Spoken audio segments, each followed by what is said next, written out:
Let's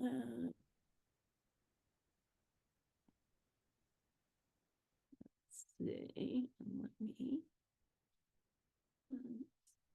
Here, hold on.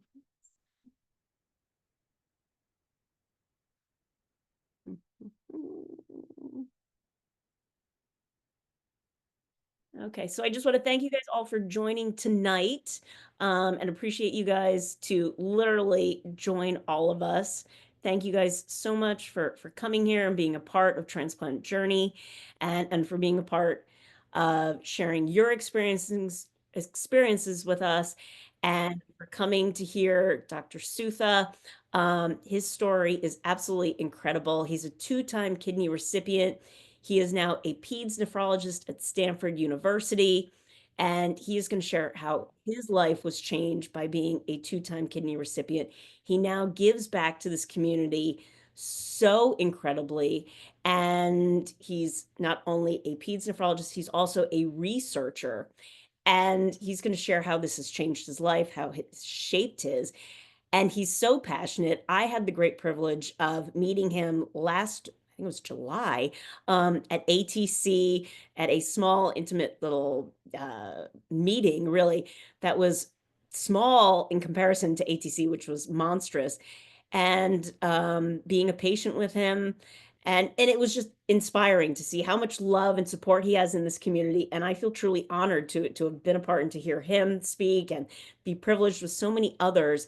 And it's just so special to see people who've been transplanted and then give back to this community. So I'm really honored to welcome him to be a part tonight and share. And after he speaks tonight, we're gonna have time for questions and answers. And guys, feel free to ask him some questions. And this is going to be recorded for people that weren't able to be a part tonight, and it's going to be shared on our YouTube channel. So for those that couldn't attend, now please, little shameless plug, like and follow our YouTube channel. And again, Dr. Ken Sutha, thank you so much for joining us. And really, it's a true honor to see you and have you back with us tonight. Thank you again. Yes, thank you so much, Jen, for having me here tonight and everybody here for being here and listening to me. And I really look forward to talking with you all and hearing you all's questions. Thank you also, Jen, for creating this space, for having the Facebook group and this Zoom support group. As you'll see through my presentation, community and support from other people has been really important in getting me to where I am today. And when I was first diagnosed with kidney disease, I definitely did not have anything like this and I was searching out for resources like this. So it's really, really fantastic that you've created this. As Jen mentioned, I'm an instructor in pediatric nephrologist at Stanford University. You can follow me on Blue Sky at forkidney.bluesky.social if you want to. I haven't been posting too much stuff there, but I do occasionally every now and then. Just word of disclaimer, what I can give medical information in generalities, but can't answer any specific provide any specific medical advice. Advise if you have any specific questions that you speak with your team. But I'm happy to talk about things from my own lived experience and kind of like transplant and kidney related things in general. And my views are my own and not of my employer. If you've ever seen a doctor give a presentation before, we always like to frame things with a patient story oftentimes. So I'll start off with one here. So this patient was first found to have proteinuria when they were about 10 years old. And for those that aren't familiar with kidney disease too much, proteinuria means that there's abnormal protein in the urine. The kidney's job is basically to function or is to filter the blood, and the protein should be staying in the blood and not going to the urine. So when there's the presence of protein, that is the sign that there's something wrong with the filtering portion of the kidney, and it's letting things through that it shouldn't. In addition to being a sign that there's damage to the kidney, it can also, when not controlled, lead to further damage of the kidney as well. This isn't like that uncommon of a thing to happen in kids. There's a form of proteinuria called nephrotic syndrome that happens not uncommonly in children, but usually responds very well to steroids, and the kids are able to outgrow that condition. However, this patient did not have the normal response to steroids, still had more protein. And so ultimately underwent a biopsy and was found to have something called FSGS, or focal segmental glomerular sclerosis. That's basically a very long way of saying that there's scarring of the kidney. Um, so this patient was put on some medications, particularly a blood pressure medication called an ACE inhibitor, which was able to help decrease the amount of protein in the urine, but not completely eliminate it. And that slowed the decline in the kidney function, but wasn't able to completely stabilize it. So by the time this patient was graduating from college, they knew they would need to get a kidney transplant or go on dialysis in order to survive. It may be no surprise to you, but that patient was me. This is me when I was about 24 years old, the day before my kidney transplant. I was fortunate that I was able to get a living donor kidney transplant for my dad, what's called a preemptive transplant, before I needed to go on dialysis. This is us in the recovery room immediately post surgery. At the time, I was in medical school, and one of my advisors was an anesthesiologist who actually did the anesthesia for my case, and so that's why we were fortunate to get this picture together. So I got this transplant in my second year of medical school for my dad. He was 60 years old at the time, but was in great health and had great kidney function. And so he was able to donate his kidney to me. And because of that, I was still able to stay on track with my classmates in medical school, took what's known as step one, which is the first of the board exams that you have to take to become a practicing physician. And I also, a couple months later, was able to start work on my PhD as well. Just 3 months after transplant, I also volunteered for the first time at a camp for kids with kidney disease, including ones on dialysis that we were actually able to do dialysis at the campsite, and kids with all different kinds of transplants. And it's really that experience that led me ultimately to become a pediatrician and a pediatric nephrologist. And since then, I also started competing in things like the transplant games. If you've never been, it's an amazing experience to be surrounded around so many other people whose lives have been impacted by organ donation and transplant. Growing up with kidney disease, I never thought that I was very athletic or that I had this kind of capacity. And to find that I could do all kinds of things that I never imagined because of the gift of life from my dad was really amazing. And so here's just a couple more pictures. Here's me recovering after my transplant.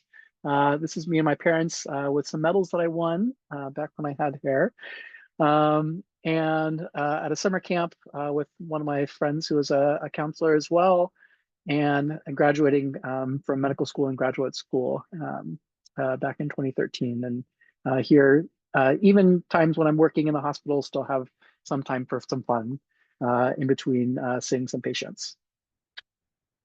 But as you all probably know from your own experiences, the road after transplant isn't always a smooth one. And I often like to, one of my transplant surgeon before my first transplant put it to me this way, that transplant is a treatment and not a cure. And I tell that to all of my patients now. It comes with its own sets of kind of side effects and issues that come with it as well. But that said, I think the benefits for me at least, outweighed the risks that came with it. And even through the hard times, the independence that it's given me to have a transplant has been fantastic for me. But I did have a lot of issues, particularly with infections. You may have heard of EBV or CMV. They are common viruses that lead to mono in the general population. But EBV in particular, when uncontrolled, can sometimes potentially even lead to cancer in transplant patients, a form of lymphoma called PTLD, post-transplant lymphoproliferative disorder.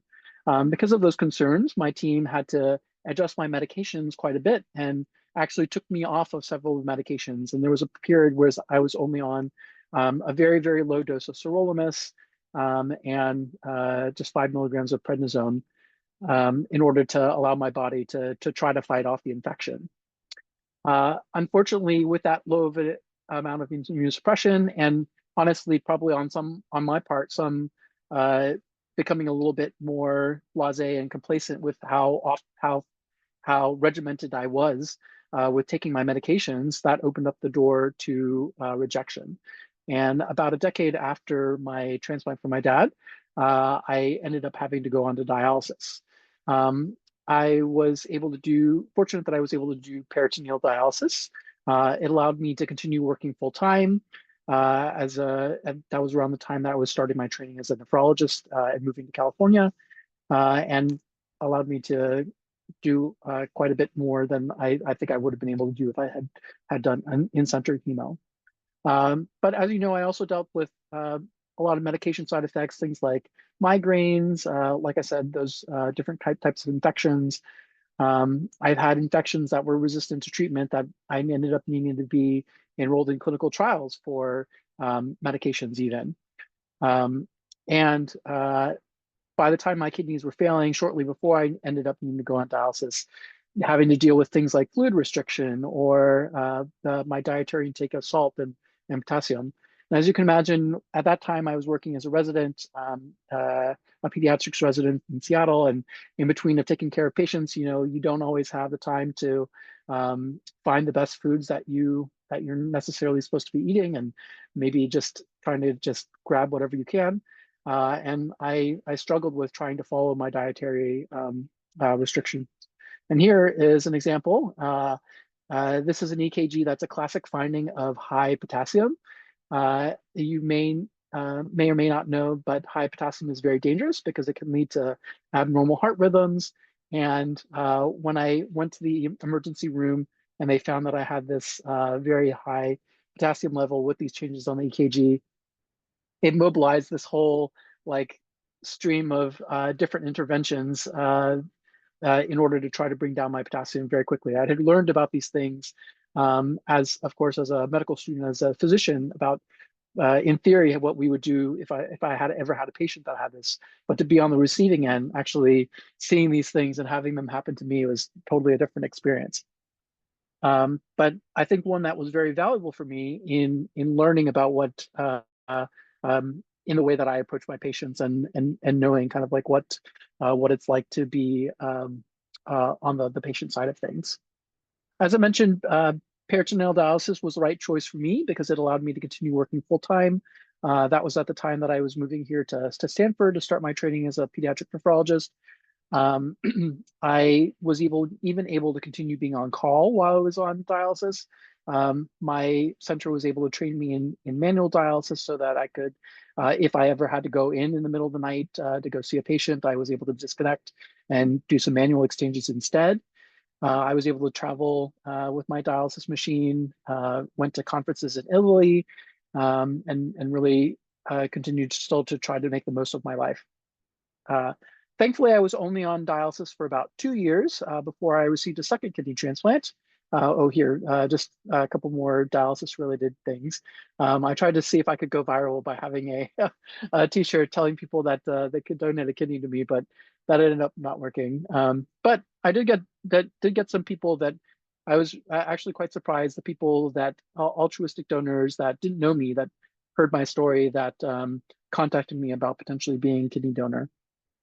And even when I was admitted to the hospital, still trying to find time to get out, enjoy the fresh air. I think this was actually during one of the solar eclipses, trying to look up at the sun with the eclipse glasses. And if you've ever been on peritoneal dialysis, you'll recognize this large supply of peritoneal dialysis solution boxes. Um, it's definitely not a trivial thing to have enough space to be able to house all those things, especially here in the Bay Area where housing prices are quite expensive, and to find a roommate that didn't mind me taking over the living room and storing all these dialysis supplies there. And again, I was very privileged that I had this option to be able to do peritoneal dialysis that allowed me to continue working full time. But As I mentioned, at that time, I moved here to Stanford. Uh, and in my role as a pediatric nephrologist, I do a combination of patient care, taking care of kids with all different kinds of kidney disease, including kids that are born without functioning kidneys that require dialysis all the way from the time of birth. Um, and the great thing is that I'm able to see these patients all the way from the time of diagnosis through transplant and to see them afterwards as well. We also see patients all the way up to even into their early 20s, sometimes even older. Our center specializes particularly in complex cardiac conditions. And so some patients that have cardiac surgery, they end up getting uh, acute kidney injury as a result. And we see those patients as well.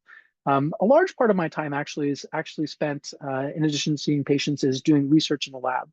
So I work in a basic science lab. So that means that I uh, am doing bench research on kidney disease. What I'm working on currently is trying to find ways that we can grow kidney tissue in a dish, even tissue from patients that's obtained by biopsies, that we can then use to model response to different kinds of treatments and the progression of different kinds of kidney disease. My project right now specifically focuses on uh, uh, transplant samples and trying to see if we can understand the interactions between a patient's immune cells and their transplant, and to use this model potentially one day to be able to develop personalized medicine applications to have more targeted immunosuppression treatments. One day, maybe these might even be this might even be able to provide insights into growing kidneys from scratch, but we're still a ways away from that. Um, but as I mentioned, one of the great things about my job is my patients. These are two patients. Their photos are used with their permission that I have known since they were born. They're two patients that I mentioned that needed dialysis from a very young age as infants. And as you can imagine, dialysis is difficult for adult full-grown sites people. And so it's even more so for babies, as the volume that you need to use to be able to do the clearance is quite large compared to their body volume. And many of the machines, the technologies that we had are actually made for adults, and we have to figure out ways to adapt them and use them in children. But it's been great to see them get transplants and to be thriving afterwards, and um, to be able to have these long-term relationships with my patients. Because luckily, not as many kids get kidney disease as adults. Um, there are a lot fewer pediatric nephrologists, so we end up having to do a little bit of everything: dialysis care, transplant care, general nephrology, and oftentimes we end up being essentially like their primary pediatricians as well, because they see us a lot more than they see their normal pediatricians. And many families that are on dialysis, because there are so few pediatric dialysis centers, they end up needing to relocate away from their homes and their normal support system and doctors in order to be close to specialized centers like we have here at Stanford. As I mentioned, I was only on dialysis for about 2 years, and thankfully I received a second kidney transplant in the third year of my pediatric nephrology fellowship, right before I was finishing, this time from a deceased donor. Um, Here's me getting up for the first time within 24 hours of the transplant.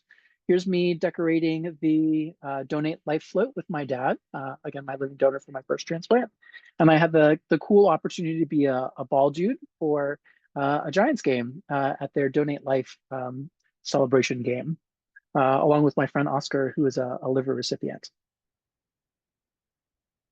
And through all these experiences, the ups and downs, and the things that I've learned, um, both in my experiences as a patient and in as a physician, I've learned that I really thrive on community and in advocating for other people, and learning that the power of my experiences and my story in being able to educate people about organ donation and transplant.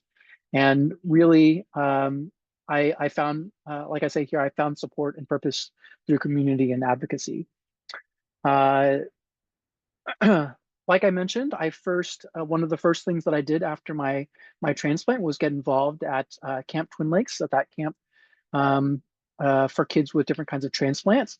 And selfishly, it was kind of a way for me to find support, actually, because I didn't know how I was going to meet other people who were going through who had had a transplant. And I got to meet not only the kids that we were taking care of that had transplants, but many of the other counselors were also transplant recipients and kidney disease patients.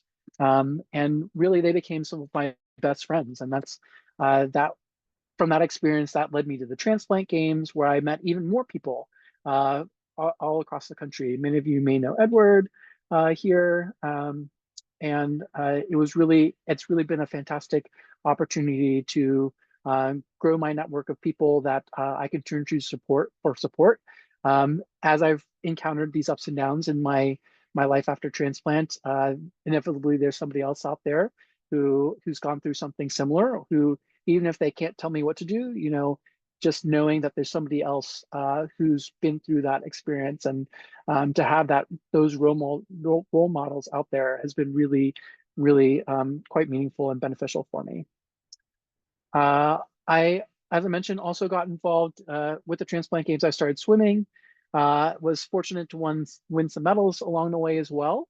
My next endeavor is now to get into biking, and I'm actually going to be biking from San Francisco to LA in June as part of what's called the AIDS Life Cycle. It's a fundraiser for AIDS and HIV organizations here in the state of California. Unfortunately, this is actually going to be its last year, and so I figured this was my opportunity finally to be a part of this. Not only is it a great opportunity to raise money for and awareness about HIV and AIDS, I saw that it was a great opportunity for me as a transplant recipient as well to raise awareness about issues specific to transplant recipients transplant recipients and people waiting for transplants that are living with HIV as well. You may have heard of the HOPE Act. It was passed about a decade ago, which permitted the transplant of organs from people who HIV positive people, first from deceased donors, and then eventually from living donors as well. This picture here is me with Nina Martinez. She is the first HIV positive living donor in the United States. She had intended to donate her kidney to a friend of hers also living with HIV, but unfortunately he passed away on dialysis, and she ended up being an altruistic donor and donating to somebody she did not know. Just last year, the HOPE Act was essentially expanded, and it was taken out of the research phase, and so now they've made the transplants from people living with HIV to other people living with HIV the standard of care for people living with HIV, which is really an amazing step forward for health equity for people living with HIV, but also a great step forward for everybody waiting for transplants, because as we're utilizing more organs, that takes people off the waiting list as they're able to use these organs from HIV positive donors that otherwise would have been discarded. And as those people are off the waiting list, that now makes more organs available for transplant for other people as well that are on the waiting list. And so my goal is to be able to raise awareness about this, and also raise awareness amongst communities living with HIV that they too can be organ donors. There are many misconceptions within the LGBT community and people living with HIV about their ability to donate blood and their organs or tissues. And so hoping to use this as an opportunity to spread the news of these steps forward that have been made in the last couple of years. As I mentioned, I've also been involved in many advocacy organizations, starting first locally when I lived in Atlanta with the Georgia Transplant Foundation, and then also nationally now with the National Kidney Foundation, the AAKP, the AKF, and our professional societies, the American Society of Nephrology and the American Society of Pediatric Nephrology. I know several of you on the call I met through several of these organizations.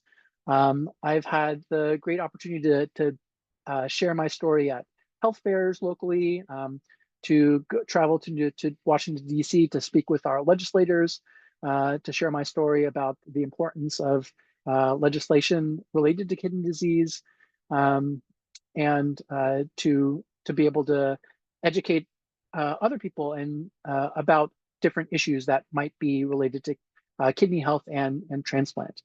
Along these lines, I wanted to draw your attention to something that's been going on recently. You may have heard of the OPTN Modernization Initiative. The OPTN is the Organ Procurement and Transplantation Network. It's comprised essentially of all of the organ procurement organizations in the country, and is managed by UNOS. Uh, Basically, they are in charge of coming up with all of the logistics and the policy around organ allocation and organ donation.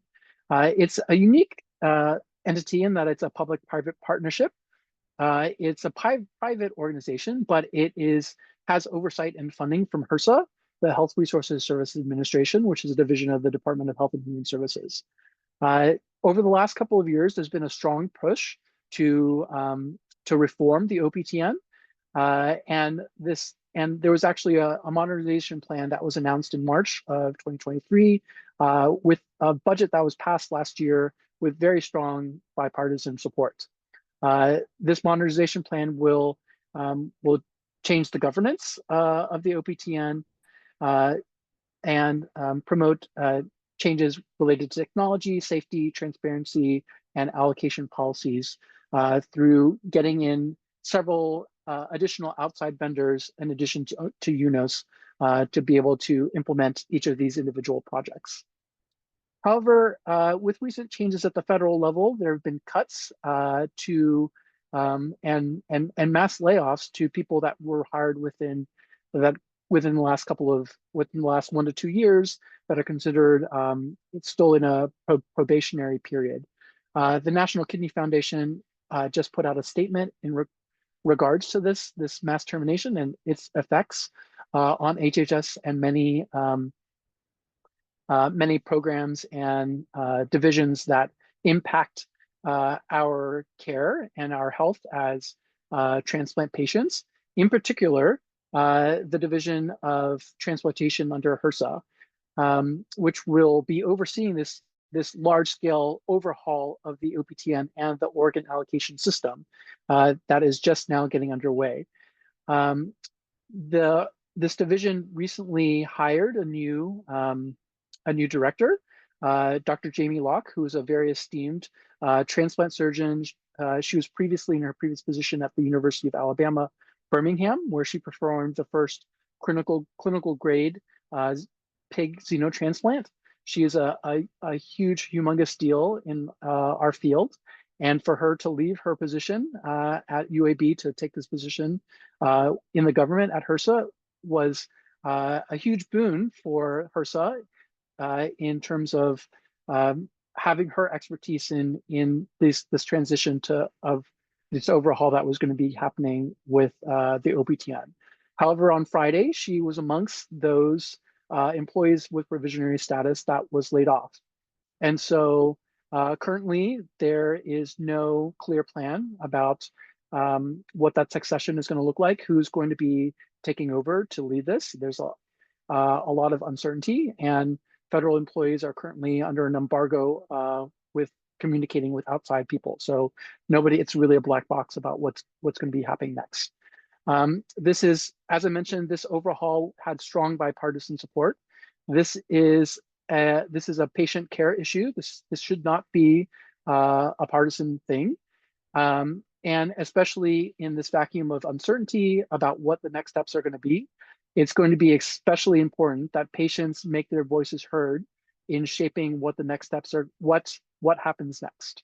And so if we as patients can mobilize and partner with organizations like the National Kidney Foundation, the American Society of Nephrology, the American Society of Transplantation, et cetera, um, uh, all those different groups in coming up with a plan, we have a very strong chance of having a very strong voice of what that next plan, what it looks like next, who will be taking over, and filling these positions.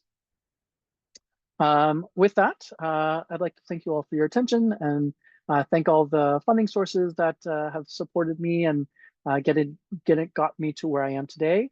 As I mentioned, I have been very privileged to get to where I am. It's only through the support of um, all the people around me and the resources that I've been afforded that I've able to do the work that I'm able to do.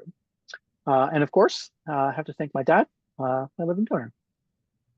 And with that, again, happy to take any questions. Thank you so much, Ken. Incredible story. I think all of us can acknowledge that and support you on all that and just appreciate everything you've been through. Acknowledge, your living donors for the gift they've given you, your dedication to giving back, your advocacy work, your passion behind everything, and really just applaud you for everything you've done, for standing up for what you believe in and your support to the community and patients like us, for what you're doing. And I just want to say thank you again for tonight and everything you've done, the support and the brief education for those who didn't know, about what's taking place and going on. Also, I think it was, the Cliff Note version of what's going on. Yeah, yeah, Again, yeah, thank you so much. thank I'll, you. I'll unmute everyone so we can go around. And if you guys want to, raise your hands, and then I'll call on you guys because I'm sure there are a bunch of questions, comments, and appreciation for what's going on. I do also just want to say, a couple of things. Why Not Foundation, Edward Drake, he's awesome. I adore him. He's just super. The Why Not Foundation, they're fabulous foundation. They're just great. They do incredible stuff in terms of education and support for the community in the nonprofit space and what they're doing to help and educate and spread awareness, to the community. Absolutely outstanding work that they do. I really support them wholeheartedly. They're an incredible organization, foundation, same thing. I use it interchangeably, but they really do great work. So, with that, if you guys want to let me, oops, cancel. Oh, Mike would also kill me if I don't give a shout out to the American Living Organ Donor Fund, Oh yeah. for which I'm on the board. I'm back and I heard that, so I appreciate that. I am not in the I'm not in that Brazilian steakhouse anymore, but I was. So I'm full now and I'm feel like I'm gonna fall into a food coma. All right. So, whoever, let's see, Harold, I see your hand up, so I'm just going to go in the order on my screen and we can go from there. So, Harold, go ahead. Appreciate that. Great story. Thank you very much, Ken. Love everything you do to give back. I try to do the same for myself.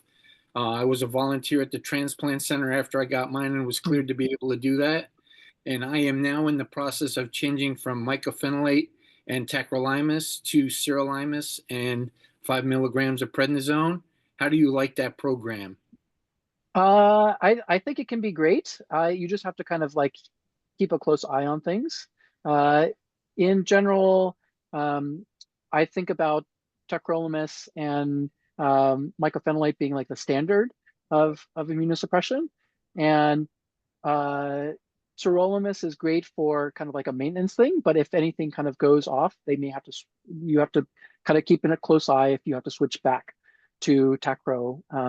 It doesn't do as well in the setting of like rejection or if there's uh, some other issues that might be going on. But in general, sirolimus can be great. I just want to And put this out there. So I'm 8.5 years simultaneous kidney pank like you are, or I will, sorry, not you are, kidney.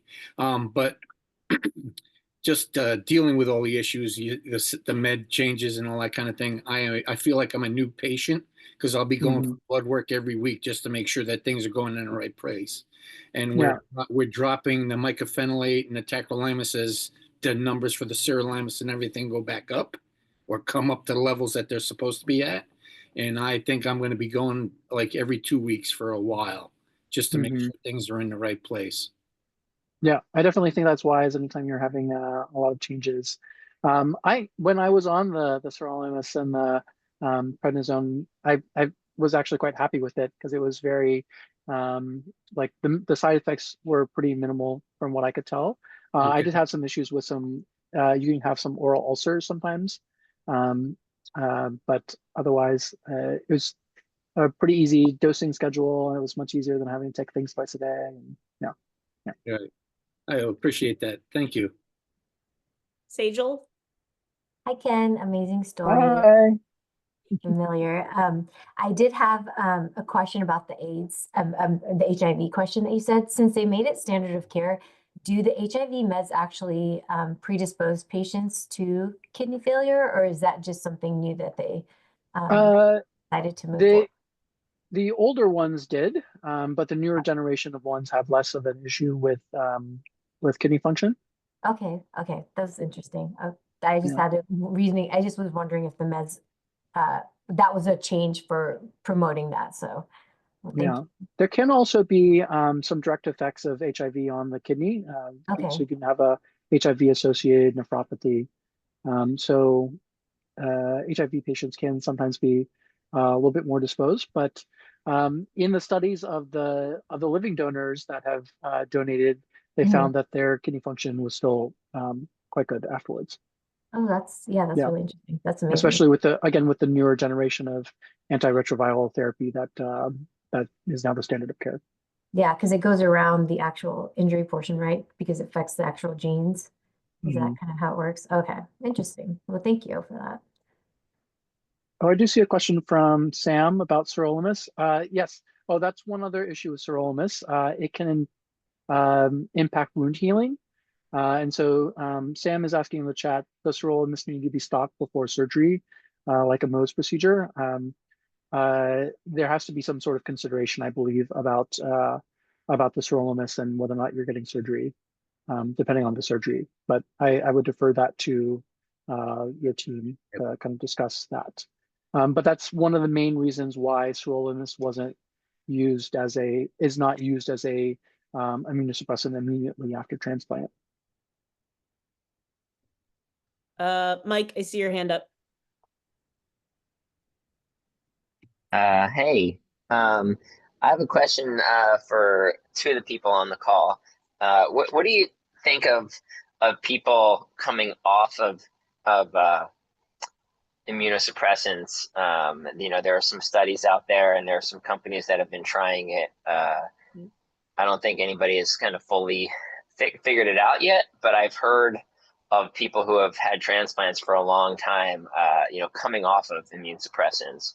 Do you have some thoughts about that, Ken or Sagewell? Yeah, so specifically there are some studies where they are doing bone marrow transplants in combination with the kidney transplant in order to be able to do that. We have two different similar studies here at Stanford that are doing that. So far, it's been primarily in patients that need bone marrow transplants for some other indication or that would otherwise benefit from it. As the science and the medicine around bone marrow transplants has improved, the kind of like the side effects and the danger that comes with them has become more acceptable. But it's still not at a point yet where it would be the standard for everybody. Right now, we're only doing them in patients that either have like a very either they have like another indication for it, or they've had they've lost their first transplant to like an immediate recurrence of one of the like an autoimmune disease. Yeah, same. Yeah, and Sorry, go ahead. Yeah. Oh no, I was just gonna piggyback on what Ken said. At the Mayo Clinic, they're doing some studies as they're clinical trials, but basically, I mean, they're looking for twins to do that with. So, Cool.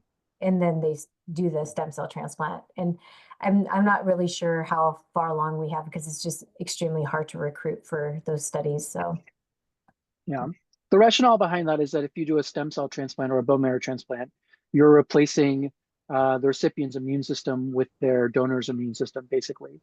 But the risk that you run is that immune system could then start rejecting the rest of your body and cause something called graft versus host disease. And that can be very devastating. Agreed. Yeah, no, appreciate it. I know that I remember there was a company, right, that was like doing this, and I don't know what happened to them, like if they went out of business or not, but there was a lot of hype about it. a few years ago. I Yeah. just don't remember what happened to them. And It, yeah, they only made it to, I think it was like a try like phase 3 of their trials, and it was mm, with a living donor. right, And then something happened, right? But it was the stem cell from, I think it was the living donor, and it had to right, happen, I want to say 4 weeks or 4 months before the transplant took yeah, place. Mhm. yeah. Yeah, Mhm. I just asked Ken because I know you work so closely with kids, right? Mhm.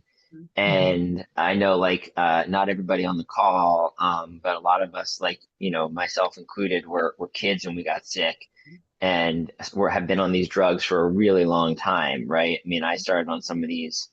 I mean, I got my first kidney disease and dialysis and transplant before some of these drugs even existed, right? So I just kind of wonder like, I'm sure you guys both, you all, Jen included, Sage, like the long-term implications of these drugs that we're taking. And I wonder how much they've impacted me over the years, right? Even though my doses are lower and lower, like, I know some of the impacts mycophenolate has had on me. And, you know, I just am always concerned. My doctors have offered, potential switches, but then they don't want to do it. And I just wondered if you guys have some thoughts around this. Like I just get very worried about it, right? Like I wonder if it impacts how I think, all that kind of stuff. So, Yeah. Absolutely.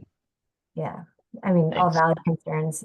Obviously, the long-term consequences are always malignancy, cardiovascular effects, and then infection, and then, these other stragglers as well. So, you know, um, that would be the optimal way to get to a precision immunosuppression protocol, is probably the only way that we really have at this point. But, those are still in the workings. There's no real way to, with all our vast, diverse immune systems, there really just is no way to really pinpoint the perfect protocol for each individual patient and use that across the board. Yeah, So each appreciate patient it. is like a mini experiment, if you say. So it's just so hard. Our immune systems are so diverse. So I would love to have George jump in on this, because we have like the ultimate hero on this call tonight. George, if you don't mind, I'm going to put you on the spot right now, because seriously, we have one of the ultimate recipient on tonight. Truly, the all-star of recipients in the house tonight on this Zoom. So if he can shed a little light on here, he is I'll say the utmost consumer of immunosuppressants. Well, the first thing I want to say is fly, Eagles, fly. And I don't have any of my Eagle stuff upstairs here, but That's why George is my man. I can wear a scarf and extra stuff for you, and that I can drop see if I can drop pictures from the parade and video. So well, I truly wanted to come to Philly. I didn't go for the first Super Bowl. I really wanted to come this year, but I think they need to have the parade in the summertime because I just hate winter. And I mean, Sam just we can asked. think dynasty at this point. Okay, let's just think about it. Well, I've been on immunosuppressives for 49 years and 3 months now, and I started out with Pred and azathioprine.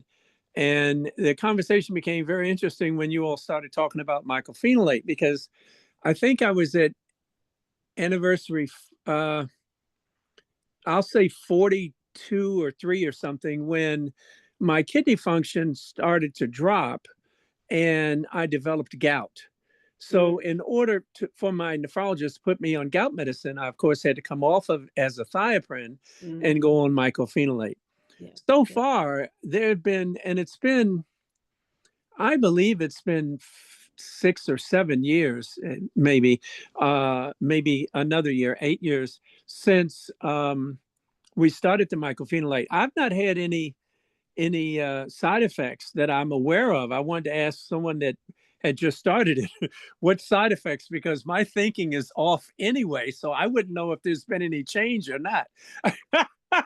But I know Sam just asked me what's up with the Smith's Brothers beard or whatever he said. And I said, well, it's cold here. It's like 3 degrees tonight. So, and I have a dog who is under the cover now. And I had to take him out. So I put on like 6 layers of clothes to go out. And Dr. Suther, I am so glad to actually hear you speak. I missed most of the presentation. I couldn't understand why my phone was being texted. But it was Sam texting me saying, "Hey, you're missing this." So when I realized it was him, I said, "Oh God, let me get on real quick." But my GFR about I think it was 2016 dropped from 75/80 down to 40 in 4 months, 5 months. I was losing 5 or 6% every month. We finally found a hospital to do a biopsy, which was the first time that I'd ever had a biopsy. I know they're commonplace now, but back in the day. And they found that the kidney had been attacked by some virus that had destroyed permanently the glomeruli. So the kidney was not filtering properly. I'm hovering around 30 right now with a creatinine of about 2.5, but it's been steady. And I want to thank the entire state of California for bringing me back from the pool episode at the games in 2022. Obviously, I'm doing quite well. I attended the games in Birmingham and came home with 4 gold medals. So that was quite a jump from passing out at the pool and my heart stopping 2 or 3 times to coming back and bowling and winning those medals. This is an interesting group, and Sam is constantly trying to get me to come on, but I'm usually in the bed at 7:30, 8 o'clock. So it was like, why is my phone beeping? Because most people know, Joey, my dog, likes to get in bed around 7 o'clock. And so I have changed my entire life around his needs. and he's, like I say, he's under the cover, so I can't show him to you. But what I heard has been incredibly interesting. And I will say that I serve on a committee with the American Transplant Society, and they too are coming up with a statement regarding everything that's going on with Health and Human Services and some of the other government groups. So we really need to follow up on that. And I hope to see everybody at the games next year. And I'm told, and perhaps Ken can speak to that, I'm told that we need to get there maybe a couple of days early because of the altitude. They're in Denver, and people specifically with heart and lung especially need to. So I haven't spoken to my cardiologists yet, but I will. And so hopefully they'll say, we'll go, but you're going to have to go 2 or 3 days early and acclimate to the altitude and so forth. So, but thank you for letting me. I raised my hand because I was sitting here trying to figure out, now, how do I go back to that chat thing? I couldn't find it. And so I'm sitting here waving my hand because I wanted to speak about the mycophenolate. And but Lord willing, in November on the 4th, I will celebrate 50 years with my deceased donor kidney. And I am so grateful. So grateful. That's amazing. That's amazing. It is. I'm George. Wow. I will just say you are the inspiration to this community. Thank you. So many people look up to you. You're on that pedestal, and you give all of us truly the encouragement and the power to keep pushing every single day and to keep striving on those days when we don't want to get out of bed, we don't want to go to the doctor, we don't want to get the blood tests, we don't want to get stuck and poked and prodded every single day. So, keep going, keep being our warrior, and we appreciate you and we applaud you every single day. So thank you so very much. And Harold, you can't show me that kidney and not expect that I'm going to ask for one. So I need that kidney. I'm a mascot manic thing. So I remember when the games were in, oh my goodness, they were in Houston, I think. No. Grand Rapids, 2012. And I saw that big blue heart, the mascot for Team Michigan, I believe. And I ran to get my picture with it and tore my calf muscle. I heard a loud clap. And when I looked it up, that says that's exactly what you're going to hear is a loud clap. And so I was in bed the entire games, except for when I told a team member, you better come get me because I've got to be at opening ceremonies, because the Quarter Century Club, that was going to be the first time that they marched in. I went in on crutches because one of my club members was a nurse, and she and her son insisted that I go to one of the urgent care places there. And of course, all they could do was give me something for pain and wrap the leg up and tell me to stay off of it. But and I wanted to mention about the not taking the meds thing, or coming off of the meds rather. We have probably 230 members in the Quarter Century Club. We have several that got their kidney from living donors that are over 50 years, 52, 53 years, and their parent is still living with that one kidney that they still have. It's amazing that the information that we have in that club. And I only know of 2 people out of those 230, 40 members that came off of their medication. And that's it. They're still doing okay. But and this was long before they started bone marrow transplants and such. But I do know another person, as a matter of fact, I guess she is in a club, that came off her medicines, and sadly she ended up losing her transplant. But they never could pin it to whether or not it was because she had stopped her medication or if it was just a natural degradation of the kidney. But I would be very, very cautious, everyone, about doing something like that. I don't see where it's worth it unless the medicine is sending you to the poorhouse or something. But as long as we can afford our medication, I would say take it. Yeah. And I'm done. Yeah. George, I agree. I want to go back to the fact that you were injured at 2 transplant games now. I think I see a repetitive theme here taking place. Sounds dangerous for you. Well, not back to back. Not back to back. The California thing, we have no idea. The only thing they came up with is that there was an electrical disruption in the heart, because I had not experienced any heart problems at all. Someone took a picture of me in the pool, and I wasn't even creating a wake. Yeah. I mean, the water was like I was just floating in the water. I said, my God, no wonder I was the last person getting out of the pool. And I compete specifically in swimming just because I can swim. I haven't won a medal in it in 20 years, but I still do it. And I did it in Birmingham for the same reason, just because I could. And I wanted to, if there were people there that saw them rolling me out in the ambulance, I wanted them to know, hey, I'm still here and I'm still able to get in the pool and swim. And I took my time. Everybody was out of the pool and having lunch, and I was still getting to the edge of the pool. But it was about, as you said, just keep going. No matter what, keep going. Absolutely. Yeah. Swimming is a dedication. That's amazing. Yeah. That's it. You've got to. And I try to encourage everyone to go to the games at least one time, because even if you don't compete, and I remember the doctor, I swear it's him swimming. I'm almost certain with Team Southern Cal or Northern Cal, one of those Cals.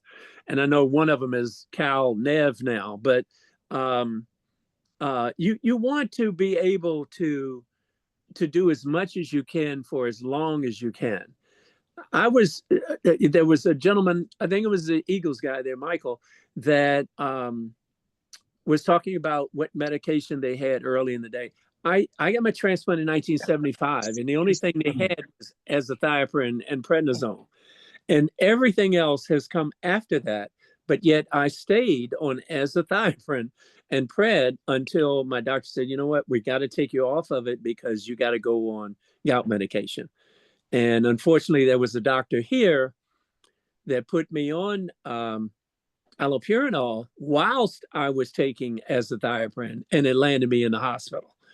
So after I called and told him to transfer my records to someone else, I really wanted to say something to Walmart because their computer system should have stopped it, because I got my azathioprine and the aloe from them, and the rest of it comes through the mail through Humana. But I'm just very, very fortunate. I mean, I didn't realize it had been 2 episodes, but the California one, I was in a hospital for 2.5 weeks, and they took incredible care of me. And I've never been in a hospital that I felt so cared for as in that hospital. I want to say it was in La Jolla, and Presbyterian Heart or something like that. I forget the name of it. I took pictures of the sign when I was leaving out, but the staff there was just phenomenal. I'm very, very fortunate. And where I live now, the hospital, not so much so. I've spoken to the hospital, which was purchased by Pittsburgh Hospital. Why don't we have a transplant nephrologist in this town? Why can't you all bring one from Pittsburgh here once a freaking month? You know, just, so we can see someone. We have several transplant recipients in this town.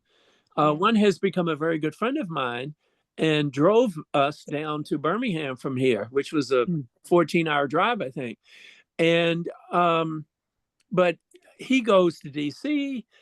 I go to Chevy Chase. A lot of the recipients drive 2 hours to go to West Virginia, to Ruby, an hour and a half away.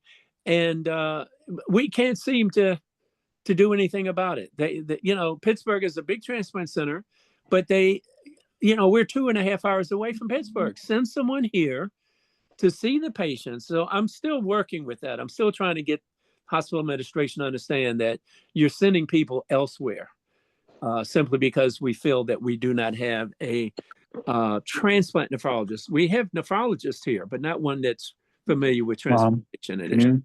Yeah. Thank you, George. Yeah, I was on deck in San Diego. There, I was there. I thought so. Yes. Well, you may have been one of the doctors. I know there was a nurse. Of course, Bill Ryan had medical staff there, and they said there was a doctor there, and there was a nurse that saw me. I did not know I coded in the ambulance, which is why they were there so long, until my team manager mentioned it a year later. And someone asked me, well, how did your team manager get to the hospital before you did? I said, that's a good question. And I asked her, and she said, well, you coded in the ambulance. Again? I said, no, I didn't know that. I mean, how would I know unless someone told me? But just excellent care there. I am so grateful for the medical care that I received there. And Ken, you get the word. Oh, there's my heartbeat right there. There he is. He woke up. I know, it's okay.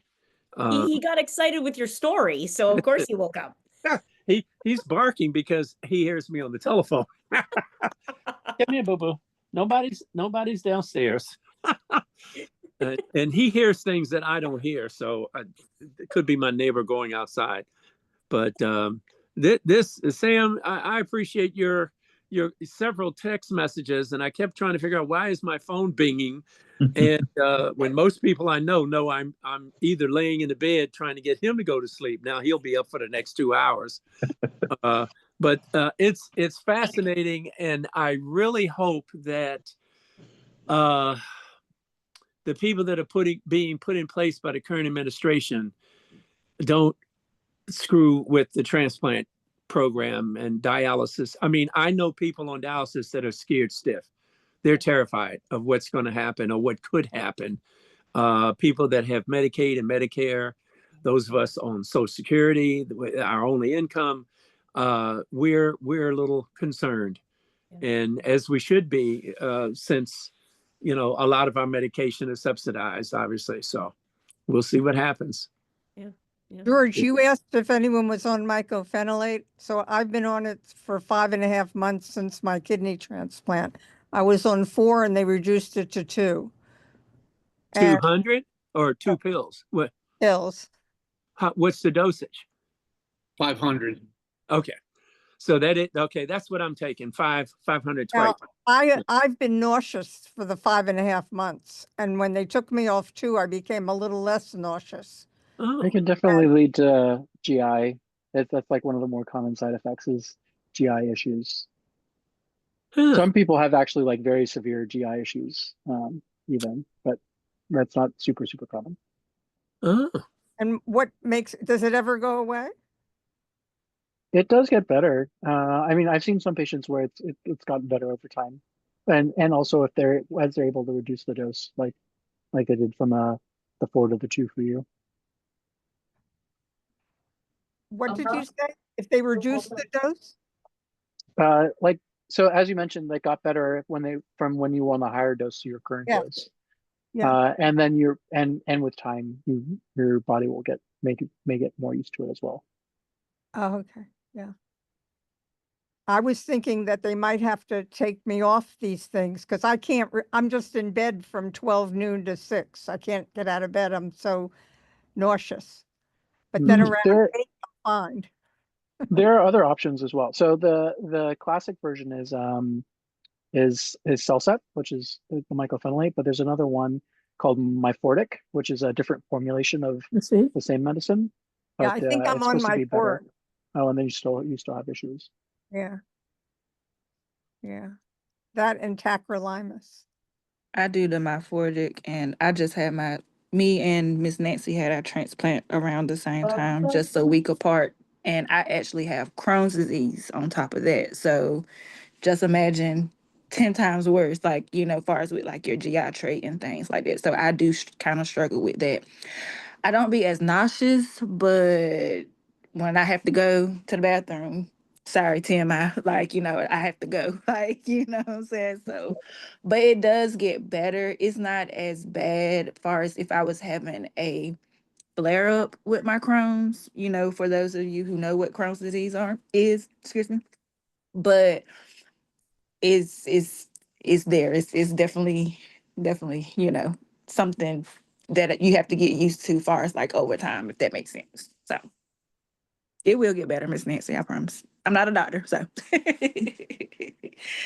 Nancy, I didn't have nausea, but I was one of those patients that Ken was talking about that just had very bad GI issues. And I mean, they found out years later, but I had mycophenolate-induced colitis. So they switched me to azathioprine. It doesn't sound like that's what you're going through with just the nausea. So I'm assuming, like everyone said, that it does get better after time. So yeah, they take away one of the antibiotics in a week. So I'm hoping that might help. Because when they gave me Bactrim, it was worse, and they took it away and gave me some kind of liquid. It's called Ativecoone. I'm not I hope that works. But I'm in the study because I had a low mismatch, or it's a low mismatch. So they were supposed to reduce the immune suppressant drugs, and I was advocating they reduce it more. But Jen said, leave it alone. You're new. You're only 5 months out. It was 3 months then, and just do whatever they tell you. Yeah, I definitely would follow your transplant team. You know, I think that there's things that can help nausea that will keep your kidney helpful and healthy, and that way you can kind of reduce those symptoms. But well, the thing that helps nausea, I'm taking Zoloft, so I can't because it interacts with that. Yeah, maybe ginger or something more natural. No, ginger interacts with something I'm taking. Okay, yeah, that's true. Yeah, I mean, you definitely just run everything by your transplant team before you try anything, but they might have some good suggestions for you. But my kidney is doing terrific. They said it's amazing. Your labs are amazing. Everything's great. That's great. Yeah, don't mess with working. Don't mess with what's working. Yeah. I didn't want you messing with things only being 3 months out. I said, let's not rock the boat at 3 months and have you asking to reduce your immunosuppressants at 3 months. That was making me nervous. Yes. Very early. I said, give yourself a little time. I have a question. Would I take, I started taking, after I asked my doctor about it, a probiotic. Now, would that, I know it doesn't interact with our medication, but would that help the nausea? I guess question for the doctor. I asked them if I could take a probiotic and they said no. Really? There's some potential concern about probiotics with like, well, if you're taking like the pill probiotics of infection risk. I think it's like it's may be more of a theoretical risk, but like most people, a lot of transplant providers are very cautious about that. It's better to eat like just yogurt and that's what I was eat kimchi or something.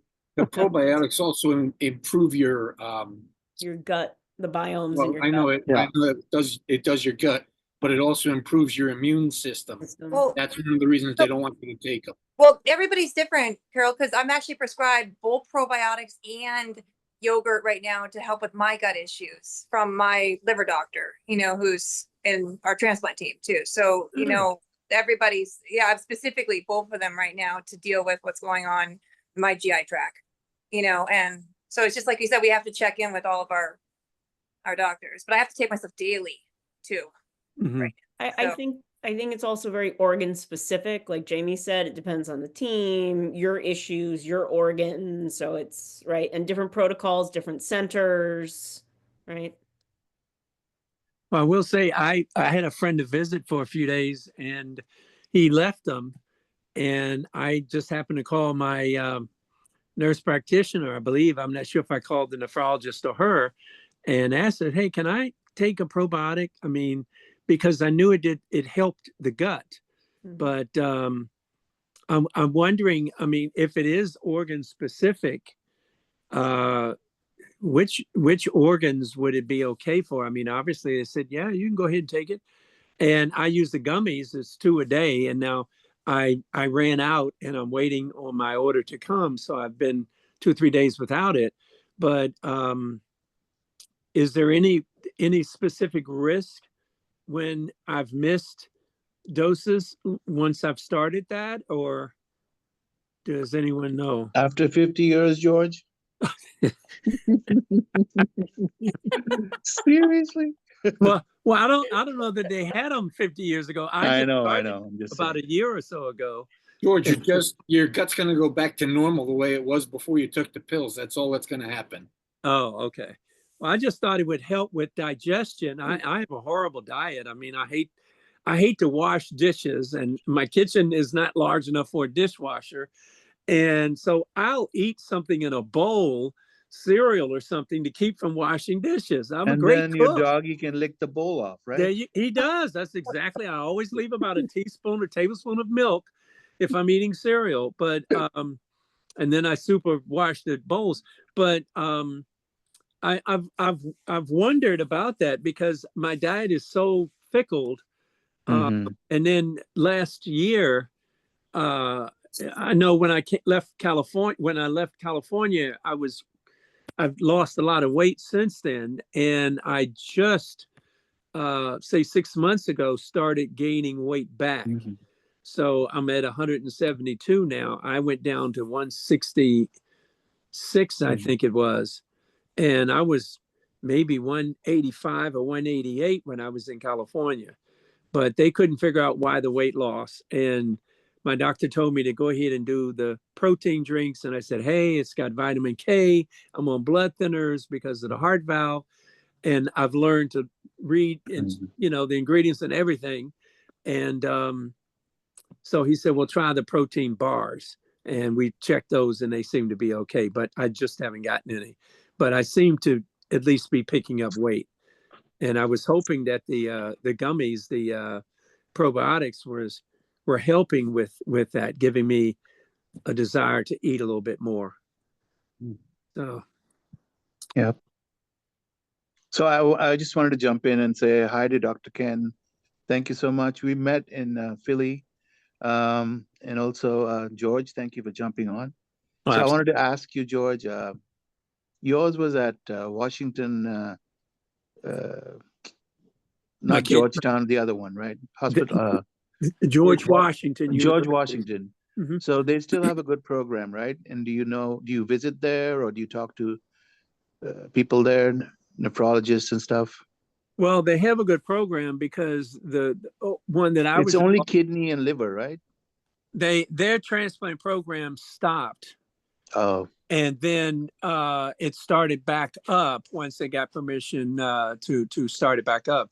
It was down for quite a few years. I'm not quite sure why, but I know they stopped. mhm. I know they do kidneys there. Right. We're doing livers at Georgetown, but that Yeah. that surgeon, God, I can't call his name now. I can see his face. I think he left there and went to another hospital. So I'm not sure what Georgetown does.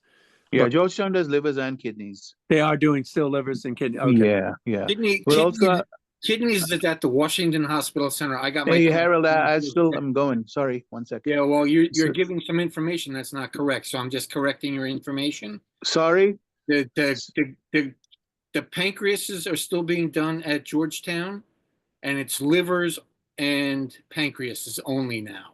They're not doing kidneys? And kidneys. No, they are not doing kidneys at Georgetown anymore. They are being done at the Washington Hospital Center. Oh, wow. That's a change. Well, Okay, they're good. also They've being, always had a program there, but they moved it over there about 2 years ago. Okay, good to know. well, Georgetown and Washington Hospital Center are the same part. Yeah, MedStar. Yeah, they are MedStar. MedStar hospital system, but Yeah. you get taken from one place to the other depending on what organ you're trying to get. Right. And to answer Sam's question, I went down to GW at the insistence of my transplant surgeon, who is still quite active in the medical field, Dr. Glenn Gilhood, Mhm. and he will be celebrating his 50th Marine Corps Marathon Wow. fall, and so I've been invited to attend since hopefully Nice. be celebrating my 50th transplant anniversary. But Wow. he insisted that I contact GW when they thought I was going to need another kidney. My GFR actually dropped down to 26 Mhm.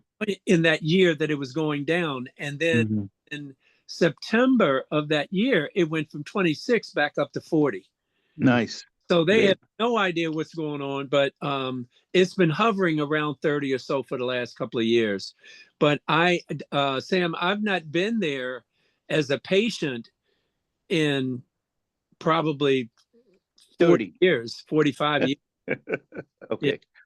Yeah. All right. And also on mycophenolate, I've been on it from the start. I was obviously on higher dosages, like 2,000 a day, but now it's 250 times 2, and it's been 10 years, and I'm lucky, I haven't had any impact. So it'll be 10 years in April. Thanks, George. Thanks, Dr. Ken. My pleasure. Mike, I see your hand is up. Hey, so a couple of comments. For Shamaria, I have Crohn's also, and I didn't have it for this full time I've had this transplant.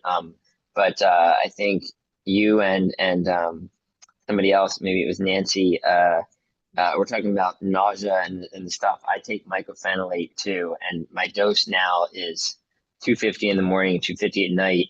It was much higher after in the beginning of the transplant, and I couldn't eat. Right, I was super nauseous, nauseated, and just really bad.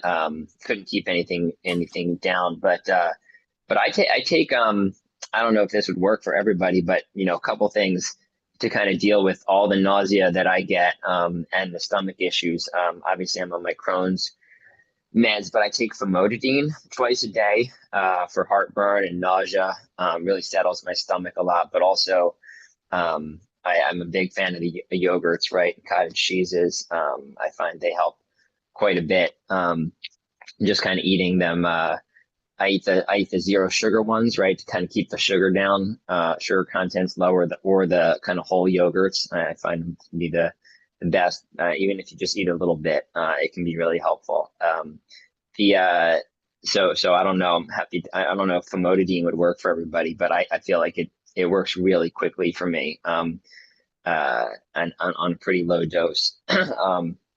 In the morning and at night. I was on it 3 times a day before, but the nausea has gotten a lot better from with the mycophenolate, but it's gotten kind of worse with the Crohn's. So it's kind of a give or take, right, kind of situation. But George, I wanted to say something about George. So George, you've inspired me a bit. I haven't been to the transplant games since my mom passed away in 2005, and she donated this kidney to me. I haven't been to the transplant game since she passed away. So the last time I went was 2004. It was really kind of too painful for me. And so I will be, if I can make it to 2026 June, it will be the quarter century for me. So with this transplant, and I've never been there, right? And I'm super superstitious. Okay. So knock on some wood or whatnot. Okay. For me. So my sister would probably crush me for even mentioning the fact. Okay. But maybe I will come this year, and maybe it will be the first year back for me. I would love to see you guys. I used to swim. I used to do a lot of different sports. And so maybe I will join you guys this year and join the quarter century club if I can make it. So you guys inspired me. And one more thing, George, there used to be, I don't know if you went to the transplant games in 1990s when I first went in 1990 or 92. There was a group of guys that started that had a song that they sang at one of the first transplant games. Then in 1990 was in Indianapolis, 92 UCLA. They had a song that they sang at like the awards dinner / it was very small at the time. Everybody fit in one kind of room. And they had a song about cyclosporin. I don't know if you guys know this song. But the couple of the guys, one of them is not on, had a liver transplant. He's not on drugs anymore. Sing it, Michael. One of the guys Sing unfortunately it. passed away. So I only remember a little bit of it, okay? But Yeah, it goes, do it. it was cyclosporin. Late at night while you're creeping, cyclosporin keeps it creeping through your brain. And then there was the whole second and third chorus, okay? But anyway, these guys wrote this Awesome.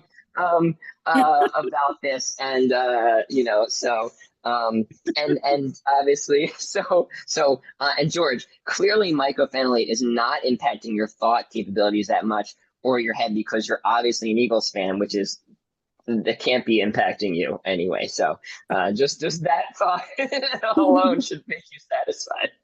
Michael, could So- you put the name of the drug that you said you take 1, 2, or 3 times a day in the chat? Famotidine. It's a heartburn. I'll put it in the chat. But there's another name for it, like a brand name for it too. But I just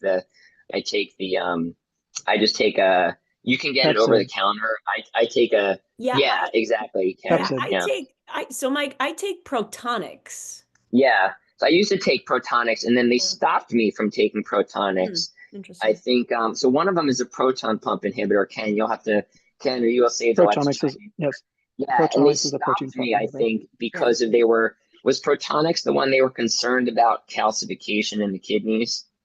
One of them there was concern about, and they stopped me from taking Protonics, Jen. Okay. But I take famotidine now, and like I take a higher dose than you can get like off the shelf. But it is so that's why they prescribe it. But yeah, Ken, what's the brand name for it? Pepsid. Pepsid. There you go. Yeah. Right. So I take that so too Pepsid. as well. I guess that's And- probably why I'm not as nauseous. Yeah, so I find it works really well, and Yeah. I take it first thing in the morning on an empty stomach, right? Mhm. Like literally first thing I do when I wake up, and then I usually take it at night, not too late, and I used to take it in the middle of the afternoon, but uh, there is one thing I will share with you guys that I don't know if any of this has ever happened to you guys before, but for the newer transplant folks on the line, uh, my doctors have recommended to me, and it's just that, you know, everything is personal, I guess, but that after I take my pills, I kind of sit upright for 2 to 3 hours, right? Yeah. And I didn't used to do that after this transplant. This first one, I was in college when I got it, and I would just take my pills and kind of go back to sleep, right? Or take them at night and kind of go to sleep. And it gave me really bad ulcers and kind of tore through my esophageal tract. So, and gave me really bad duodenal ulcers and things when I would kind of lay down too quickly. So just something to kind of keep in mind. I still kind of healing from it. So anyway, George, maybe I will see you there. Maybe you may have inspired me to come back for transplant games in 25 if I can get there. Keep your fingers crossed I can make it. So We're that's it, guys. on. Why does taking the pills upright help versus lying down? I've been taking them lying down for 5 months now. And when you've been having some pretty bad stomach stuff, right? I mean, hopefully you haven't developed a duodenal ulcer, which is what I got, like a really bad duodenal ulcer. How But do you find out if you got that? you have to get you get an endoscopy or a colonoscopy. Endoscopy, very likely an endoscopy. But I don't know, Ken, Sajal, you guys, Ken, why is it? I mean, the pills must be very hard on.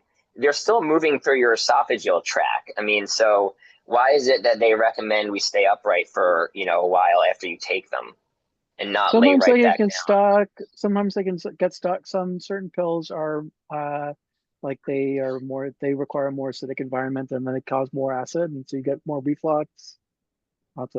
Several different reasons. Yeah, so I guess it feels like you kind of swallowed the pill, but they're still kind of moving through your system, and particularly if then they get stuck, yeah, it can erode. Like there's a so thing that's what called happened. esophagitis where it can erode through the lining of the esophagus. Which is bad. So that's why maybe Nancy, I wonder if that's contributing to anything you've got going right now, because the mycophenolate especially was something, you know, those kinds of pills that the immune suppressants, right? Like Ken said, and if they can kind of eat through things, so they get stuck in the little hook of the way your esophagus goes, right? So even though you think you swallowed them, they're still kind of moving through. So maybe you want to get an endoscopy and kind of see if it's one. You know, damaged your. You had one. I had one in December. So I don't know. They didn't find it at first on my my stuff, but anyway, appreciate all of you guys. I'm glad I could join this evening. I'm just a big proponent of drinking as much water as possible when you take your meds. I think like flush these meds as much as possible, right? Yes. Yes, Jen is a big advocate for that. She definitely gets on me a lot about it. So yeah, the meds work better when you drink the water too. That's a good thing about it. Yeah, I mean, guys, if you think about it, a lot of these meds, unfortunately, are like nephrotoxic, right? I mean, they're saving our lives. They're kind of like a double-edged sword, right? Yes.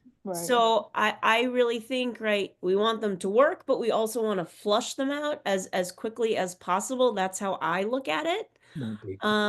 So you don't want them like sticking inside of us to other things. So you want to get them in and get them out as quickly as possible. That's how I look at it. So I drink basically like a huge bottle of water when I take them. So I think the more water you can take with your meds, the better off you are. Right. That's how I see it. Right. I think it's. Oh, go ahead. Oh, okay. The other thing I was just going to say, what I've recently found, I just got the go ahead from my team to do probiotics. I don't take the pills, but what I found now is these great little, I don't know, like yogurt smoothie things. I don't even know what to call them, but Like they're really small. Yeah, kind of, I guess. Liquid, Yeah, they're like little yogurt shots, whatever you want to call them. And they're great. I do the no sugar added ones. They're like 3 sips because I'm not a huge fan of yogurt. It's got like a weird tang to it. I don't know how to describe it, right? So like 3 sips in the morning and you're done. And then I found another one that's like 10 grams of protein. So 2 of those in the morning and I'm done. And I'm like, all right, there's my serving of dairy, there's my serving of protein in the morning, and there's my serving of probiotic, and I'm done for the day. Jen, can you send me that? Like, can you Yeah. send me a picture Yeah, so but when I Jen, you go don't to need my appointment? breakfast.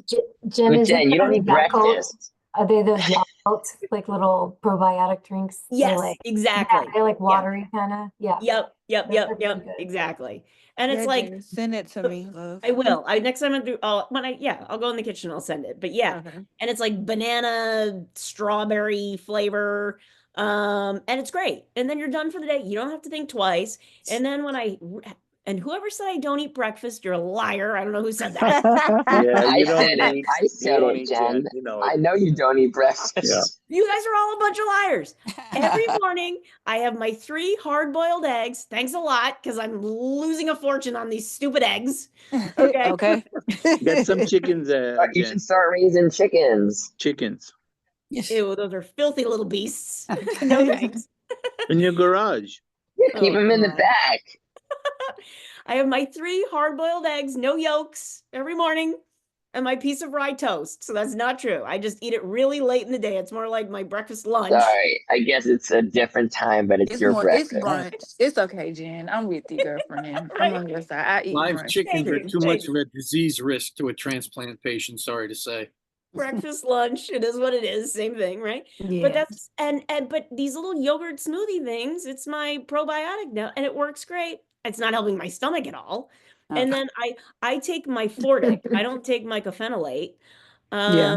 I take my Fortit too. Yeah, my stomach's a hot mess. We won't even go there. But I told you, imagine having Crohn's disease, girl. No Like, thanks. okay, like Microphenolate my fork?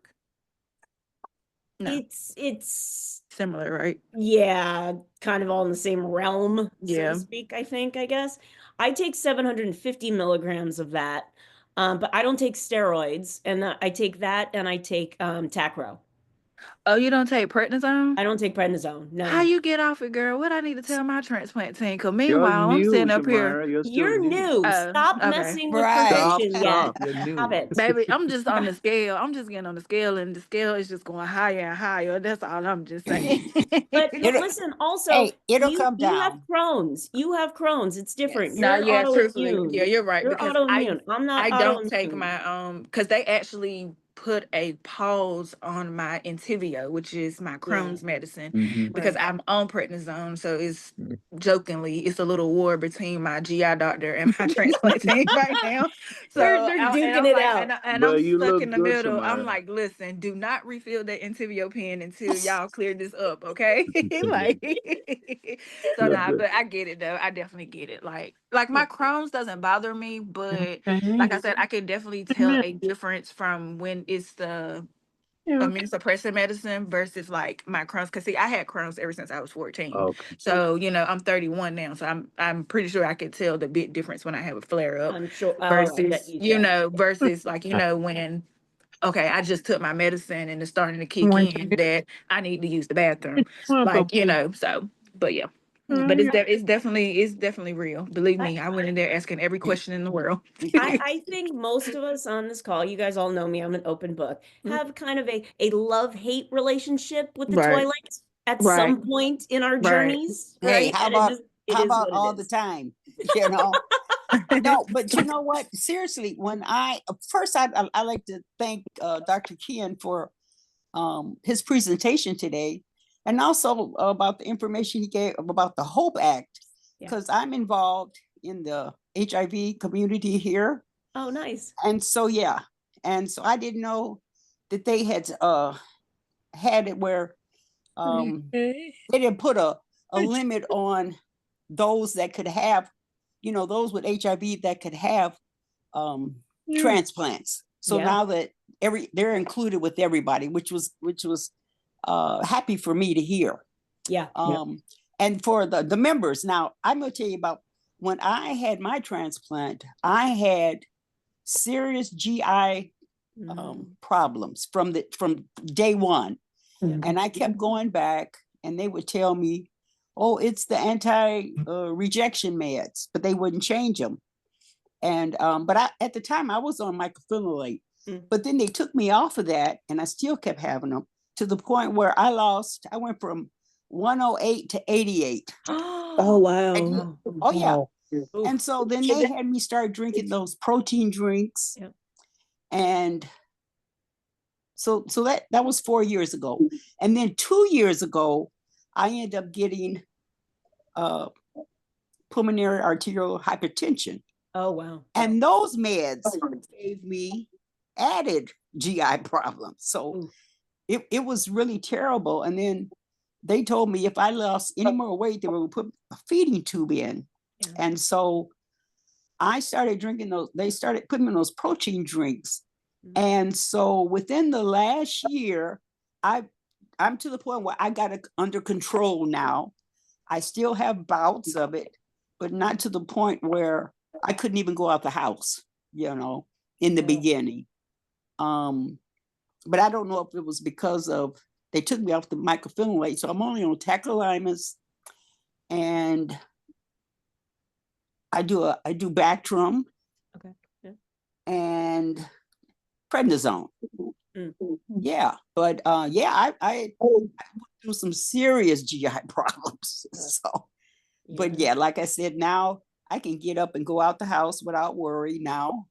So yeah, I'm better. But it took me a good 3 years to get I wouldn't say under control, but to get it where I'm comfortable now.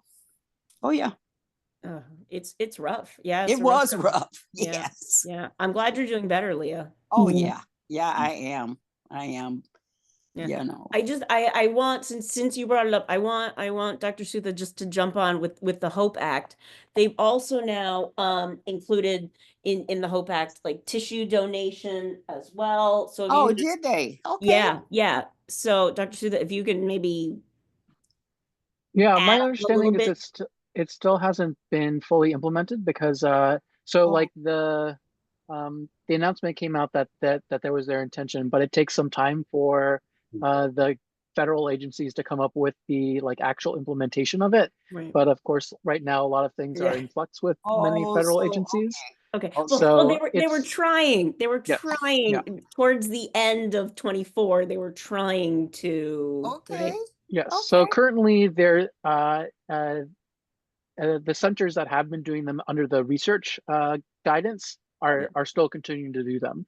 Okay. But eventually they will be done everywhere. Okay, because I know the U here they did, well, I don't know, I don't see a lot, but I know they did some Hope Act transplants. That's great. That's fantastic. Yep. Yeah. But yeah, getting the word out. There are programs for like even getting out the word at HIV clinics so that people know. And in studies that they've done of HIV patients, they actually were more likely to sign up as living donors or deceased donors because they felt that like being able to give back to the community of other people living with HIV was important to them. Okay. Absolutely. Okay. Yeah, absolutely. Good. I'll try to get the word out here. Yeah. Okay. Yeah. And does mycophenolate, it's myphoric? It's mycophenolate is the active ingredient of the myfortic. Yeah. Myfortic is just like it's like a formulation of it that's coded to protect the GI tract.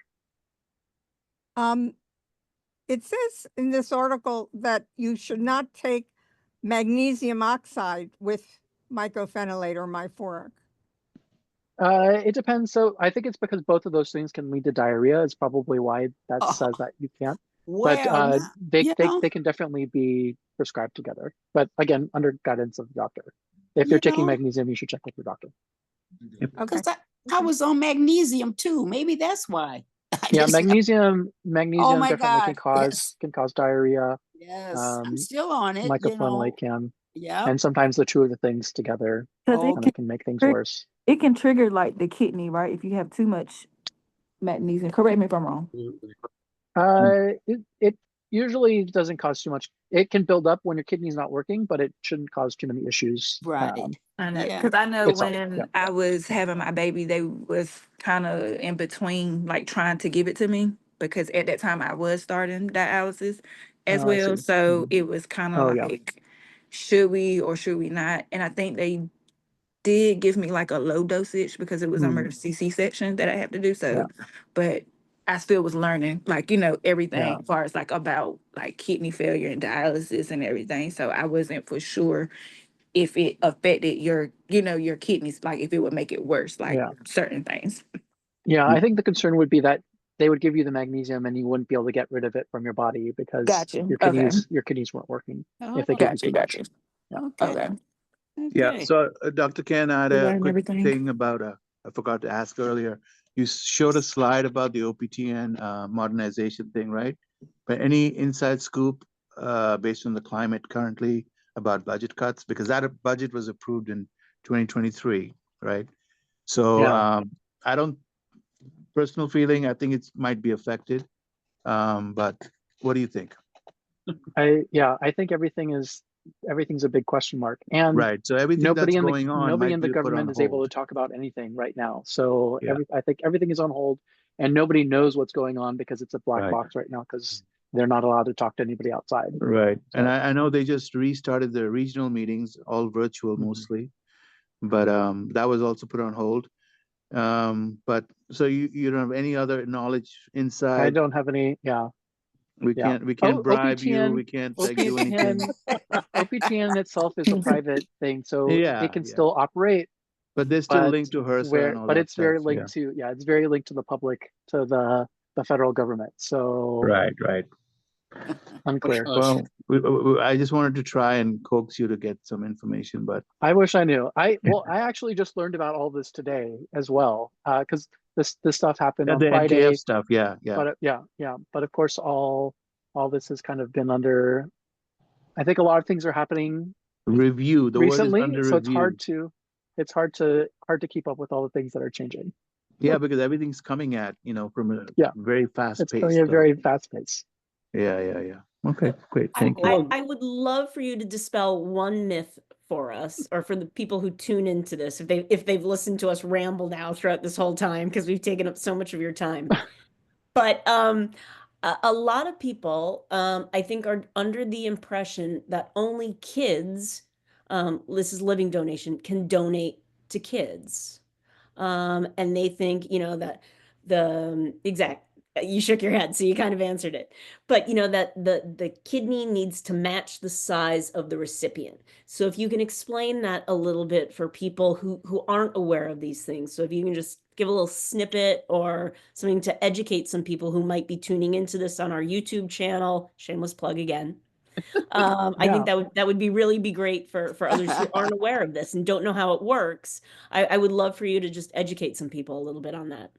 Yeah, the size matching is an important consideration for other organs. So for like heart or lungs or even liver, you need an appropriate sized organ to kind of go into that same spot.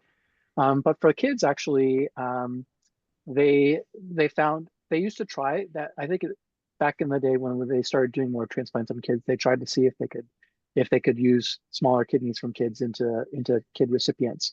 But actually, because the vessels are quite a bit smaller, they actually had worse outcomes because they had more. There's more technical difficulty with the surgery, and those are more likely to clot off. And so, actually, in most kids, we will transplant a full-sized adult kidney. So that's one of the limitations of why we don't do transplants immediately in very young babies. We keep them on dialysis for a couple of years, allow them to grow until they're a big enough size that they can accommodate the size of an adult-sized kidney into them. If for a reason a child becomes an organ donor, what they actually end up often doing is using the two kidneys together and transplanting that into a bigger person. So I don't know if many of you may know Mary Wu. She shares quite readily that she has two kidneys because they were transplanted together, and the two smaller kidneys from the pediatric or the child donor are able to function the same level as like a whole kidney from adult person. But Okay. yeah, So, doctor, for the kids, if there's a kid donor available somewhere, they don't prioritize and make it go to the kid? for the kidneys they don't. No. For them, okay. Yeah, they would more often use them together as a pair. into a Okay. bigger size person. Great. Didn't know that. Thank you. Excellent. Yeah.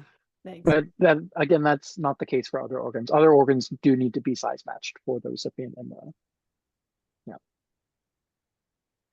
I thought that was be helpful, like I said, for people who aren't aware of that. I think that's a really cool little learning tip for people because it's not discussed frequently enough. I think that's something that we need to educate the general public a little bit more on. So I thought that was something that would be really fascinating for people. Awesome. Okay. Does anyone have any more questions, comments for Dr. Sutha while he's here? He was yawning a bit ago. No, he's tired of us. He's I got a know, whole I know. night He needs ahead to of him. He's go. just tired of our faces. I know. So everybody turn off your cameras and keep talking. Well, yeah, I enjoyed the I did presentation. too. Yeah. Thank you so much, Dr. Ken.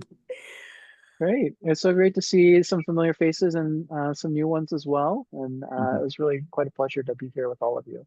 Thank you. Oh, Thank you Thank all. you very much. Thank Dr. you. Ken. thank you so Thank much. And you. sharing your story with us. We so appreciate it. And hopefully you'll come back and visit or hang out with us again or harass us or, just, be a participant again. And the recording of this will be available on Jen's YouTube channel. Yes, it will. Thanks, Tim. And as usual, guys, give me a couple days because me and technology, we don't play well, but have patience and I'll get it up there. So Thanks, George, for being here, and your Joey. there he is. There's the little Hey, pup. Joey. All right, Oh, guys. You're on mute, You're but on mute, George. You're on mute, George. Yeah, we go. I want you guys to know that I put on 4 layers of clothes, I see. opened up the door, and he backs away. Yeah, he didn't want to go. Yeah. He says it's too cold. I'll just How many get layers out." does he have? He needs Oh, he some was- layers. He was nice and warm under the covers. Why would he want Yes. to go out, right? Have to put some coats on him also. He Yeah, he needs not some clothing. a jacket. He won't wear a sweater. I've got an Oh, Eagle outfit for him. He won't wear anything. how about matching outfits? And it really worries me because he shakes so much when Yeah, he's outside. So normally he will, when it's cold like now, I think it's, single digit out there. it is. Yeah. It is, yeah. Yeah. he needs it, an Eagles jacket. You guys need some Eagles matching gear. Oh my He- God. he They win the Super Bowl. Now you hear Eagles this and Eagles that. Oh my Lord. Make some holes in a hat and put it on. You see my Eagles right there on my sofa. So I do. Yeah. Shamari, I've always been Eagles this, Eagles that. I don't know, because I might have to become. I never was big on football. I might have to become an Eagles fan. So you might Change have your a fan headgear, next. Shamari. We Put some welcome you headgear to the on. crowd with open arms. No, Absolutely. hey, how about being a Vikings fan? I mean, I you like can the you, Vikings. you I want to played do that Vikings to football in high yourself. That's school. okay. You know, you I'm really more want to so torture yourself. basketball. I'm more so Yeah. basketball. So, we can talk, UNC, Chapel Go Auburn, Hill. number one. We can talk about Lakers. We can talk about Mm. that. But when it comes to football, I'm not a big fan. But Wait, it's okay, though. I support whoever wins. Shamari, did you see that commercial where the kid shows up, the boyfriend shows up with the Duke t-shirt to the UNC family household, and the I And girlfriend? they did. closed the door. Yeah, he closed They the door. closed the I door. did. I'm a Nice. big UNC fan, so a Tar Heels fan. I'm a real, real, real big Tar Heels fan, and it's so funny because when I was diagnosed with Crohn's, I went to Duke's Children's Hospital, and I'm